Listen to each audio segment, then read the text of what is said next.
రేపు జరగబోయే ఎలక్షన్స్లో మటుకు అందరూ ఒక్క మాట మీద ఉండి గెలిపించుకొని రావాలి, ఎవరిది ఎటు వచ్చినా కానీ. ఎందుకంటే మన ప్రభుత్వం మనం చేసి ఎలక్షన్స్కి పోతున్నాం. మన జరిగిన జూబ్లీ హిల్స్ ఎలక్షన్స్ తోటి చాలా క్లియర్గా ఒకటి అర్థమైపోయింది.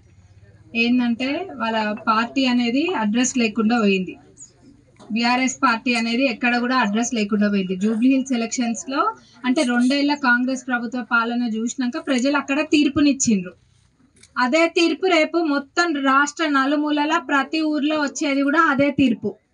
ప్రతి దగ్గర ఎగిరేది కూడా కాంగ్రెస్ జెండానే ఎగురుతుంది. అందులో ఎటువంటి అనుమానం లేదు. ఇందాకనే వస్తుంటే ఎవరో చెప్తుంటున్నా, ఎవరో పెద్ద మనుషులు మీటింగ్ పెట్టుకొని చెప్తుండ్రు అది వైఫల్యం ఇది వైఫల్యం అని. అసలు వాళ్ళు చిట్టా ఇప్పితే మరి ఏది వైఫల్యమో వాళ్ళకే తెలుస్తుంది. ప్రజలంట ఇప్పుడు ఏమైనా ఉంటే అవకాశము అక్కడ ఆ పార్టీ వాళ్ళు గెలుస్తారంట.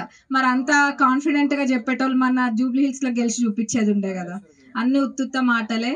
వాళ్ళ పార్టీ అనేది గల్లంత అయింది. దాన్ని ఉన్న ఏదో ఉనికి చాటుకోవడానికి ఏదో అక్కడిక్కడ అవాకులు చెవాకులు పేలడమే తప్ప ఆడ సీన్ లేదు, ఏం లేదు. వాళ్ళ కారు అనేది ఎవరైనా కనిపిస్తుండ్రా ఇప్పుడు?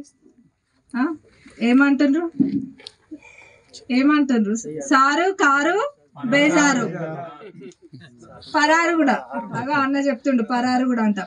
మీరందరూ మనస్ఫూర్తిగా, మనసులో ఒకటి బయట ఒకటి కాదు, మనస్ఫూర్తిగా మీరందరూ ఒక్క ఇదితోటి కలిసి చేసినప్పుడు దాని రిజల్ట్ మన ఎలక్షన్స్ లెక్క ఉంటుంది, జూబ్లీ హిల్స్ ఎలక్షన్స్ లెక్క ఉంటుంది రిజల్ట్. కాబట్టి అందరు కలిసి చేయండి. ఈ లోకల్ బాడీ ఎలక్షన్స్లో చాలా క్లియర్గా తెలుస్తుంది ఎవరేట అన్నది.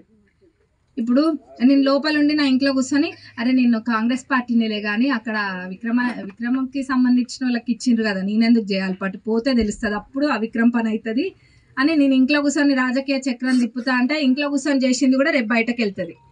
దాని తర్వాత పార్టీలో ఏం చేయాలో అది ఉంటుంది. అట్లా కాకుండా మనం ఇన్ని సంవత్సరాల తర్వాత ఇక్కడ మన కాంగ్రెస్ పార్టీ వచ్చింది కాబట్టి అందరం ఒక్క మాట మీద ముందుకు పోదాం. ఎవరి కలిబులి కబుర్లకి పోవద్దు. ఎందుకంటే చెప్పేటోళ్ళు మస్తుగా చెప్తారు. రేపు అవసరం వస్తే ఎవరు ముందుకు వస్తారు అన్నది ఒక్కసారి ఆలోచించండి.